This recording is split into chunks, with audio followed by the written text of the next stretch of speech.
J'ai eu l'opportunité de faire mon défi 30 jours grâce à la formation 60 Academy d'Alex Bram. Qui est ce personnage? C'est un entrepreneur qui aide les créateurs de contenu à percer. Je l'ai découvert à une période quand j'ai fait des recherches graphiques pour parodier un vidéaste qui était l'un de ses mentors.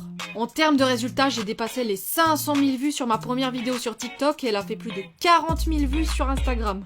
J'ai atteint mon objectif des 1000 abonnés sur YouTube et ma 22e vidéo short du défi a dépassé les 10 000 vues au bout de 4 mois sur cette plateforme. J'ai aimé le fait qu'Alex met constamment à jour sa formation pour mieux nous aider et qu'on puisse lui poser nos questions ainsi que le fait que le groupe n'hésite pas à s'entraider et se soutenir. Ça m'a fait un bien fou de parler le plus à chaud possible d'une thématique qui me tient à cœur en révélant davantage mon côté clivant. En plus, le format short est parfait pour éviter le perfectionnisme à tout prix et parler de plein d'aspects d'une thématique sans m'éloigner de ma vraie thématique qui est avant tout le divertissement. J'étais en avance sur l'écriture de mes scénarios et comme l'animation ça prend du temps, il a fallu que je sois disciplinée dans mon mode de vie pour tenir la cadence du défi.